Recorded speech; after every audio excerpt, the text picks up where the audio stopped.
오늘 여러분과 함께 나눌 말씀은 내 안에 도사리고 있는 대적들, 내 안에 도사리고 있는 대적들이란 제목으로 함께 은혜를 나누고자 합니다. 북한에서 대륙간 탄도미사일을 쏘아 올렸습니다. 핵실험도 한다고 합니다.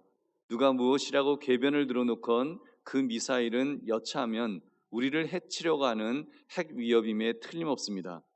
그런데 여러분, 그런 노골적인 대적만 대적일까요? 저는 우리 안에 우리 편이 된 것처럼, 우리 편인 것처럼 또아리를 들고 있는 그런 대적이 더 무섭다는 생각이 들었습니다. 참수부대에 근무하는 육군 대위가 군사 기밀을 간첩에게 팔아넘겼다는 기사를 읽었습니다. 그래서 우리 군대가 어떻게 작전을 펼칠지 그 구체적인 방법이 이미 북한에 넘어갔다는 것입니다. 그렇게 볼 때 시침이 뚝 떼고 있던 그 육군 대위와 같은 사람, 우리 편에 문의를 하고는 북한을 이롭게 하는 그런 대적이 더 경계해야 될 대적이 아니겠느냐는 말입니다. 어쩌면 그러한 대적들은 경계하기도 힘들고 실제로 상대로 하여 싸우기는 더 힘들 것입니다.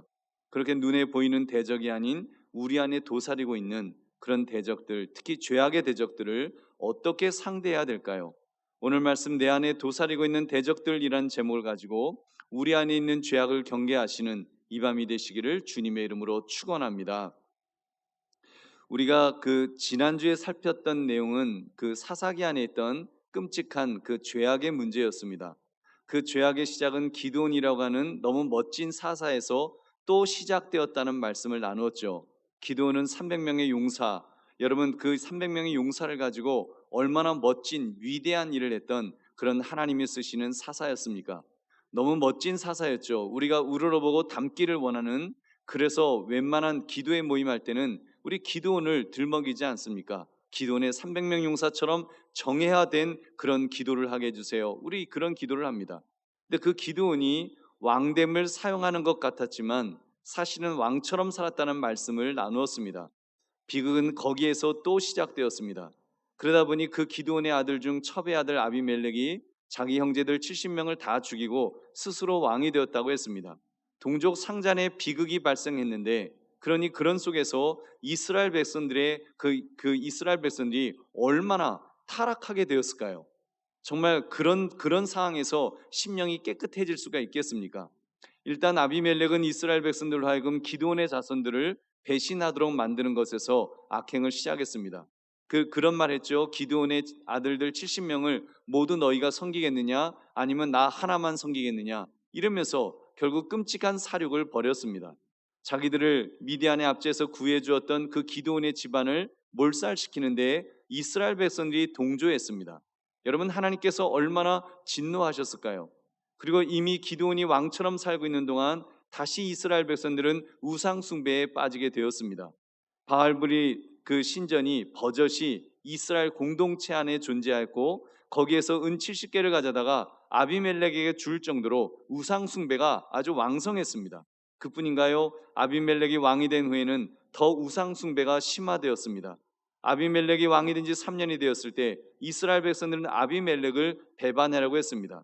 물론 그들이 그런 마음을 먹게 된 근본적인 원인은 하나님께서 악한 영을 그들에게 보내셨기 때문이라고 했습니다. 우리 사사기 9장 23절 함께 읽겠습니다. 시작.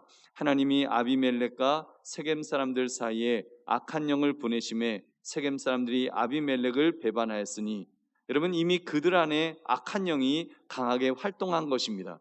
이어지는 내용을 보면 에벳의 아들 가알을 중심으로 이제 그 아비멜렉을 대적하려는 그 반역 모의를 했는데, 어디에서 했다고 말씀합니까? 신당에서 했다고 그래요. 27절을 우리 한번 같이 읽어보겠습니다. 시작. 그들이 밭에 가서 포도를 거두어다가 밟아 짜서 연회를 베풀고 그들의 신당에 들어가서 먹고 마시며 아비멜렉을 저주하니, 여러분 신당에 들어가서 우상을 섬기는 곳에 들어가서 이제 자기들이 왕으로 세웠던 아비멜렉을 저주했습니다. 여러분, 이런 모습이 어떻게 하나님의 백성이라고 우리가 말할 수가 있겠습니까? 그럼 가알을 중심으로 한 아비멜렉에 대한 반역이 이제 성공했을까요? 아닙니다. 실패했습니다. 그 실패로 인해서 아비멜렉이 피해 복수를 했습니다. 세겜성 사람들을 죽였는데 그 성을 헐고 소금을 뿌렸다고 했습니다. 우리 45절도 같이 읽겠습니다. 시작. 아비멜렉이 그날 종일토록 그 성을 쳐서 마침내는 점령하고 거기 있는 백성을 죽이며 그 성을 헐고 소금을 뿌리니라. 그렇게 자기 민족을 잔혹하게 죽이는 아비멜렉을 하나님께서 그냥 두고 보지 않으셨습니다. 당연히 아비멜렉을 하나님이 죽이시죠. 한 여인이 던진 맷돌에 그 맷돌에 맞아갖고 두개골이 깨져서 이제 죽음을 맞이하게 되었습니다. 얼마나 비참한 그런 최후를 맞이하게 되었는지요. 그리고 이어지는 말씀이 오늘 본문 사사기 10장 1절 2절의 말씀입니다. 우리 함께 읽겠습니다. 시작. 아비멜렉의 뒤를 이어서 이사갈 사람 도도의 손자 부하의 아들 돌라가 일어나서 이스라엘을 구원하니라. 그가 에브라임 산지 3일에 거주하면서 이스라엘의 사사가 된 지 23년 만에 죽음에 3일에 장사되었더라. 아멘. 이제 드디어 기드온에 이어서 돌라라는 이제 사사가 등장합니다. 근데 그가 한 일이 무엇이었습니까? 이스라엘을 구원하니라. 이스라엘을 구원하니라. 그렇게 23년을 이스라엘을 구원하였다고 성경은 기록합니다. 공동 번역에서는 이스라엘을 구하러 일어났다고 번역했고 킹제임스 흠접역에서는 일어나 이스라엘을 보호하니라고 번역했습니다. 여러분 무슨 말입니까? 도대체 그가 이스라엘을 구원했다는 것이, 이스라엘을 보호했다는 것이 어떤 의미를 지니고 있는 것일까요? 여러분 아시겠죠? 보십시오. 지금 사사 돌라 때에는 그 어떤 외적인 대적이 없었습니다. 미단의 공격도 없었고 블레셋의 공격도 없었고 뭐 아말렉의 공격도 없었고 외적인 공격이 전혀 없었어요. 그렇다면 도대체 돌라는 무엇으로부터 이스라엘 백성들을 구원했다라고 성경이 기록하는 것일까요?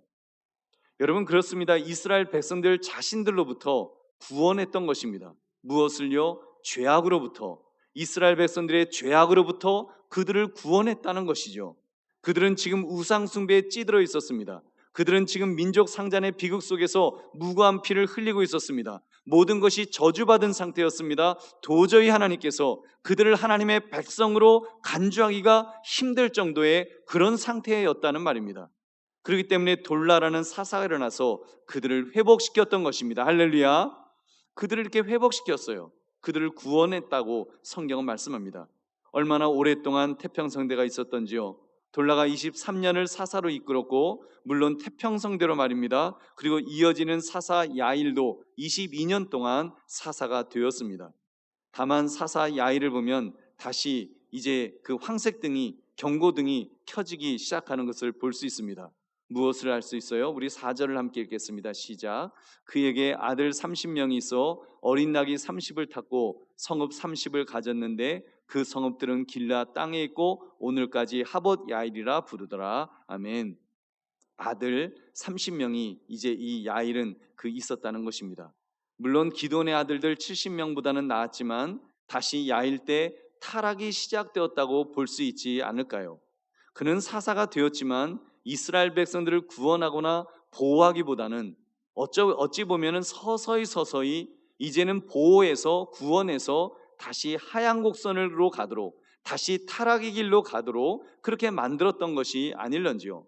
결국 여러분 사사기 10장 6절을 보면, 이어지는 6절의 말씀을 보면 이스라엘 백성들이 타락의 절정으로 치닫는 것을 볼 수가 있습니다. 우리 6절도 같이 읽겠습니다. 시작. 이스라엘 자손이 다시 여호와의 목전에 악을 행하여 바알들과 아스다롯과 아람의 신들과 시돈의 신들과 모압의 신들과 암몬 자손의 신들과 블레셋 사람들의 신들을 섬기고 여호와를 버리고 그를 섬기지 아니하므로. 여러분 이스라엘 백성들이 타락할 때 블레셋과 이제 암몬 자손의 공격이 그렇게 이제 다시 시작되는 것을 볼 수 있습니다. 여러분 보십시오. 여러분 이렇게 그 처음에 이렇게 그 구원을 받았는데 이스라엘 백성들이 그렇게 사사를 통해서 이렇게 구원을 받았었는데 도도에 의해서 이렇게 그 돌라에 의해서 구원을 받았었는데 이제 야일에 의해서 서서히 무너져가는 그런 모습을 우리가 볼 수 있습니다. 물론 야일도 처음엔 잘했겠죠. 처음에는 잘 이스라엘 백성들을 이끌었겠죠. 그러나 어느 선부터 영적인 경계가 무너지고 영적인 긴장이 풀리고 하면서 이제 타락의 길로 가는데 이 사사기 10장 6절을 보니까 얼마나 그들이 이제는 그냥 우상 무슨 종합 세트를 섬기는 것처럼 그렇게 바알, 아스타롯, 아람의 신들, 시돈의 신들, 모압의 신들, 암몬 자손의 신들, 블레셋 사람들의 신들, 각종 신들을 다 섬기는 그런 정말 타락할 대로 타락하는 그런 모습을 우리가 볼 수 있습니다. 사랑하는 성도님들, 우리는 오늘 말씀을 통해서 이 한 가지를 꼭 기억합시다. 그것은 바로 내 안에 도사리고 있는 대적들을, 이 대적들을, 이 죄악을 경계해야 된다는 사실입니다. 우리 안에 있는 그런 대적, 우리 안에 있는 죄악, 이것을 우리가 경계하고 이것을 바로잡으려고 애써야 된다는 것입니다. 여러분, 바깥에 있는 대적만 대적이 아닙니다. 북한의 김정은이가 우리나라 쳐들어와서 예수 믿는 사람들 다 죽일 거야, 이것만 대적이 아닙니다. 여러분, 그보다 더 무서운 적은 우리 안에 있습니다. 우리 속에 있는 죄악의 문제가 어쩌면 더 큽니다. 내 안에 우상이 없는지, 하나님을 섬긴다고 하면서 재물을, 두 마음을 품고 재물을 섬기고 있지 않는지, 여러분, 우리 자신을 돌아봐야 됩니다. 말로는 이름 없이 빚도 없이 섬긴다고 하면서 실상은 명예를 탐하고 내 이름이 드러나기를 바라고 있지는 않았는지요. 분명 내 안에도 하나님보다 더 우선시하려는 그런 대상이 있을 수 있습니다. 내 자녀가 나에게 우상이 될 수도 있어요. 내 부모가, 내 배우자가 나에게 우상이 되어서 나를 책임져 줄 거라고 그렇게 생각할 수도 있습니다. 여러분, 이런 내 속에 있는 대적을 경계하시기를 주의 이름으로 축원합니다. 여러분, 내 속에 있는 대적을 정말 경계해야 됩니다. 내 속에 있는 대적뿐만 아니에요. 우리 안에 있는, 우리나라 안에 있는 그런 대적들도 여러분 경계해야 됩니다. 우리 같은 차원에서 우리나라 안에 있는 대적들 경계해야 됩니다. 여러분, 차별금지법 이번에 또 논의가 되고 또다시 이제 일어나고 있죠. 차별금지법 이런 내용입니다. 제가 인터넷에서 찾아봤어요. 이거 간단하게 이렇게 설명했어요. 합리적 이유 없이 성별, 장애, 병력, 나이, 성적 지향성, 출신 국가, 출신 민족, 인종, 피부색, 언어 등을 이유로 고용, 교육기관의 교육 및 직업훈련 등에서 차별을 받지 않도록 하는 내용의 법률이다. 여러분, 근데 보세요. 누가 요즘 여자라고 차별합니까? 누가 지금 장애가 있다고 저 사람 장애인이야 이러면서 누가 차별합니까? 병이 있다고 누가 차별을 해요? 외국인이라고 요즘 누가 함부로 차별합니까? 웬만한 것들은요 법으로 다 되어 있어요. 법으로 잘 보호받도록 이제는 장애인, 외국인 다 보호받을 수 있도록, 차별받지 않도록 그런 법들이 촘촘하게 잘 되어 있습니다. 그리고 또 계속해서 더 촘촘하게 만들어 가면 돼요. 그런데 뭉뚱그려서 차별금지법이라고 하면서 거기에 넣은 거예요. 성적 지향성, 여러분, 성별도 여러분 요즘 그렇게 해갖고요, 이제 거기에 성적 지향성이 이제 들어가게 되면 이렇게 되는 것입니다. 우리 어떤 문서들 보면 남녀 이렇게 돼 있잖아요. 여러분, 그래서 나는 남자다, 나는 여자다 체크하잖아요. 여러분, 이제 이게 성적 차별금지법이 통과되면요 모든 문서가 다 바뀌어야 돼요. 이제는 남녀, 이거 차별이에요. 왜냐하면 나는 게이인데, 나는 레즈비언인데, 나는 인터섹스인데, 간성인데, 나는 무성인데, 그거 다 차별하지 않도록 표시를 다 만들어줘야 돼요. 여러분, 그렇게 되면 그게 아무것도 아닌 것 같죠? 그런 속에서 아이들은요 학교에서도 교육을, 이제 얘들아 교과서에 엄마는 여자, 아빠는 남자, 그 그림 못 그려요. 그 그림 지워야 돼요. 왜냐하면 차별금지법에 의해서 그런 그림을 그리면 안 돼요. 여러분, 아이들이 어떻게 되겠습니까? 내가 남자인지 여자인지, 여러분, 이 둘로 그렇게 지금까지 살아오고, 이게 창조 질서잖아요. 하나님이 그렇게 만드셨잖아요. 물론 게이도 있고 레즈비언도 있을 수 있습니다. 그런데 그런 분들이 어쩌다가 그런 분들이 되었다고 해서 그런 분들을 마치 정상적인 하나의 성으로 간주하게 되면 이제 아이들이 헛갈리는 겁니다. 여러분, 이거 심각합니다. 정말 저희 아이가 그러는 거예요. 아빠, 군대 제대하고 나서 학교 가니까 이제 1학년, 2학년 애들, 어린 애들, 그게 벌써 세대 차이를 느낀다는 거예요. 걔네들이, 미국 애들이 그런다는 겁니다. 자기가 남자다, 남자애가 자기가 남자다, 여자애가 내가 여자다, 이렇게 말하는 거는 창피해야 한대요. 뭔가 자기가 나 레즈비언이야, 나 게이야, 나 간성이야, 뭔가 그런 다른 성이라고 말을 해야지, 마치 걔네들 표현으로 쿨한 모습, 그래야지 뭔가 좀 애가 좀 좀 있어 보이는. 그래서 아이들이 그런다는 거예요. 여러분, 여러분의 손자가 만약에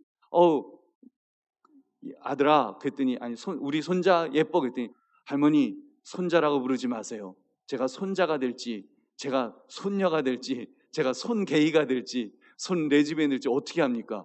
여러분 그러면 그렇게 되는 그런 세상 만들겠다는 거예요. 여러분 우리 차별하지 않을 수 있습니다. 그러나 여러분 교육이라든지 이런 데 있어서 이런 것들은 분명히 지켜져야 됩니다. 여러분 얼마 전에 목사님들하고 모여서 그런 얘기를 했어요.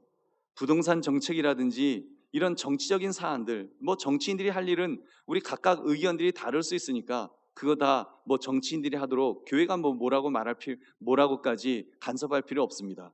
그러나 여러분 그 차별금지법이란 명분으로 동성애 찬성법을 통과시키는 문제는 이건 성경과 배치되는 본질적인 문제라고, 그래서 교회가 이건 막아야 된다고 이 목사님들과 함께 그런 이야기를 했습니다. 여러분 근데 우리가 제대로 지금 막고 있는가요? 여러분 제대로 막고 있어요? 교육감 선거를 보면요, 저는 억장이 지금 무너집니다. 저는 지금 교육감 선거 이미 진보 교육감에 의해서 서울시는 벌써 무너졌습니다. 서울특별시 학생 인권 조례 여러분 보셨습니까? 학생 인권 조례 이미 지금 그 조례로 이미 시행되고 있는 그 조례 내용이에요. 저도 이번에 다시 보면서 깜짝 놀랐어요. 거기 보면 차별받지 않을 권리라고 해서 이런 내용이 그대로 기록되어 있습니다. 학생은 성별, 종교, 나이, 사회적 신분, 출신 지역, 출신 국가, 출신 민족, 언어, 장애, 용모 등 신체적인 조건, 임신 또는 출산, 가족 형태 또는 가족 상황, 인종, 경제적 지위, 피부색, 사상 또는 정치적 의견, 그 다음에 내용이 있어요. 성적 지향, 성별 정체성, 병력, 징계, 성적 등을 이유로 차별받지 않을 권리가 있다. 그러니까 성적 나쁘다고 차별받지 않을 권리 있다, 그런 거예요. 근데 거기 벌써 성적 지향, 성별 정체성 이미 다 들어가 있습니다. 그 법 통과됐어요. 지금 조례로 이미 시행되고 있습니다. 왜 이렇게 됐어요? 지금 저는 제 눈을 의심했습니다. 이미 차별금지법이 서울시 교육에는 실시가 되고 있는 겁니다. 그리고 3항을 보니까 학교의 설립자, 경영자, 학교의 장가, 교직원, 그리고 학생은 제1항에서 예시한 사유를 이유로 차별적 언사나 행동, 혐오적 표현 등을 통해 다른 사람의 인권을 침해하여서는 아니 된다. 다시 말하면 학교 선생님이 야, 너 왜 그 게이가 되려고 그래? 너 그러지 마. 그 정신 차려. 이렇게 말하면 그 침해예요. 그 교사가 이제는 그런 말 못합니다. 학교에서 못하는 거예요. 여러분 이미 학교에서 그런 법의 그 조례로 이미 만들어졌어요. 여러분 교과서에 가정의 모습 이제는 아마 모르긴 몰라도 엄마는 여자, 아빠는 남자 그런 그림 그리면 인권 침해했다고 아마 그렇게 나올 겁니다. 여러분 그 동성애에 대해서 아무개야 동성애자 되지 마라, 동성애하지 마라 이런 말을 잘하는 아이에게조차도 이제는 못하게 만드는 것입니다. 허울 좋게는 차별받지 않을 권리라고 써놓은 것뿐입니다. 사실 여러분 누가 출신 지역, 출신 국가, 출신 민족, 언어 어디서 차별을 해요? 차별 안 하잖아요. 차별 안 하는데 그런 거 끼워놓고 거기다가 그 두 개 끼워놓은 거예요. 지금 말씀드린 것처럼 성별 정체성, 성적 지향 이거 끼워 넣은 거예요. 여러분 우리가 경계해야 됩니다. 근데 이번 선거 보면서요 저 너무 안타깝습니다. 서울시 교육감 선거 결과 여러분 잘 아시죠? 매번 진보적인 성향의 교육감 지지율이 보수 지지율보다 적었습니다. 항상 적었어요. 항상 보수적인 교육감을 원한다는 국민들이 훨씬 더 많았습니다. 그런데요 항상 선출되는 것은 진보 성향의 그런 교육감이 선출되는 거예요. 왜 그런지 아세요? 왜 그런지 아시죠? 도대체 진보 쪽은 이렇게 이렇게 후보 단일화를 하는데 이 보수 쪽은 후보 단일화를 못 하는 거예요. 이번에도 3명 나왔잖아요. 저는 그걸 보면서 억장이 무너집니다. 정말 억장이 무너져요. 그분들이 정말 저는 그 3분을 보면서 누군가를 찍긴 찍어야 되겠는데 도대체 이분들이 정신이 있는 사람인가? 지금 뭐 하자는 건가? 망하자는 건가? 보수적인 교육을 한다고 하면서 나라 망하게 하려고 나온 사람들인가 싶을 정도로 여러분 우리 안에 대적이에요. 저는 그거 우리 안에 대적이라 봅니다. 내부의 적이에요. 자기 명예, 자기 욕심에 사로잡혀서 정말 이 교육이 어떻게 될지 말만 그렇게 하고, 이거 너무 안타까운 일이에요. 이게 기가 막힌 일입니다. 여러분, 누구를 제가 욕하려고 하는 거 아닙니다. 우리 안의 대적을, 내 안에 있는 대적을 먼저 보자는 거예요. 나의 어떤 이기심 때문에, 나의 어떤 명예 때문에, 어떤 욕심 때문에 우리도 뭔가 우리 내부의 적이 내가 되고 있지 않는지. 여러분, 오늘 이렇게 사사를 통해서 이스라엘 백성들을 구원하였다고 말씀하시는 것처럼, 여러분, 그런 구원이 우리에게 있어야 될 줄은 믿습니다. 대한민국에 그런 것들이 이제 필요해요. 정말 아이들이 제대로 배울 수 있도록, 특별히 교육적인 분야에 있어서 정말 어떻게 될지 저도 잘 모르겠습니다. 여러분, 기도 많이 해주십시오. 기도 많이 해주셔서 우리 아이들이 잘 교육받을 수 있도록, 우리 아이들이 정말 하나님이 미워하시는 법이 세워지는 그런 환경 속에서 공부하지 않도록, 그런 환경 속에서 교육받지 않도록, 아이들이 저는 우리 대한민국이 그래도 소망이 있는 나라라고 저는 믿습니다. 여러분, 그것은 아직요 교회가 살아있기 때문이에요. 외국의 서양에 있는 그런 나라들이 다 무너진 이유가, 그렇게 동성애 그거 다 무너진 이유가 교회가 먼저 무너졌어요. 교회가 마지막으로 무너졌어요. 교회가 무너지니까 무너지는 거예요. 여러분, 우리 적어도 예수 믿는 사람들은 여러분 끝까지 지키시기를 주의 이름으로 축원합니다. 우리는 성경의 가치를 갖고 살아가는 사람들이에요. 세상의 가치가 아니라. 여러분, 물론 저도 개인적으로 레즈비언이라든지 게이라든지 그분들의 아픔 동감합니다. 그리고 그분들 정말 연민의 정을 가지고 그분들을 잘 돌봐야 되겠다. 그분들에게도 복음을 통해서 구원받을 하나님의 사람으로 만들어야 되겠다. 그 마음 없는 것 아닙니다. 혐오하거나 증오하는 것 아니에요. 그러나 여러분, 우리가 정말 지켜야 될 하나님의 법은 지켜야 될 줄 믿으시기 바랍니다. 하나님이 말씀하시잖아요. 하나님이 남녀를 만드시고 가정을 만들어 주셨잖아요. 근데 그것이 지금 다 망가지고 있잖아요. 여러분, 내부의 적을 경계하십시오. 내 안의 적을 경계하시고, 여러분, 우리 안에 있는 그런 대적을 경계하셔서 정말 깨어서 하나님의 이 나라, 하나님 이스라엘이 지켜져야 됐던 것처럼, 여러분, 영적인 이스라엘이라고 할 수 있는 우리 대한민국이 그렇게 지켜지기를 주의 이름으로 축원합니다. 말씀을 맺습니다. 우리 안에 있는 대적들, 지금도 내 안에 있는 대적들이 더 무서운 법입니다. 깨어 기도합시다. 깨어 나를 쳐 복종합시다. 여러분, 죄악을 물리칩시다. 먼저 내 안에 있는 죄악을 물리치시고, 그리고 여러분, 우리 정말 모르겠습니다. 어떻게 될지 모르지만 예언자적인 소리를 발해서 정말 바르게 정말 우리나라의 그런 교육이 지켜지고 정치가 지켜지고 정말 나라가 지켜질 수 있도록 해달라고, 여러분, 우리 예수 믿는 사람들이 깨어 기도해야 될 줄로 믿습니다. 깨어 기도하면 됩니다. 여러분, 저는 그렇게 생각해요. 지금도 그나마 차별금지법 국회에서 논의는 되고 있지만 그래도 이게 잘 안 돼요. 왜 안 되는지 아세요? 진보적인 성향의 국회의원들 중에도 그래도 기독교인들이 있거든요. 그 기독교인들은 그래도 마지막 양심으로 그런 부분에 있어서는 그래도 뭔가 지금 제동을 걸고 있는 거예요. 그러니까 그나마 이만큼 지켜지는 겁니다. 여러분, 정말 우리 예수 믿는 사람들이 깨어서 기도하고 하나님 이 나라를 지켜달라고, 하나님 우리 안에 있는 대적들이 활개치지 못하도록, 우리 안에 있는 죄악들이 활개치지 못하도록 이 나라 이 민족을 불쌍히 여달라고 여러분 기도하시면 하나님께서 우리 나라를 지켜주실 줄로 믿습니다. 여러분, 그러므로 말씀의 제목, 우리 안에 있는 대적들, 이 제목처럼 우리 안에 있는 대적을 깨어 물리칠 수 있는 그런 저와 여러분 되시기를 주님의 이름으로 축원합니다.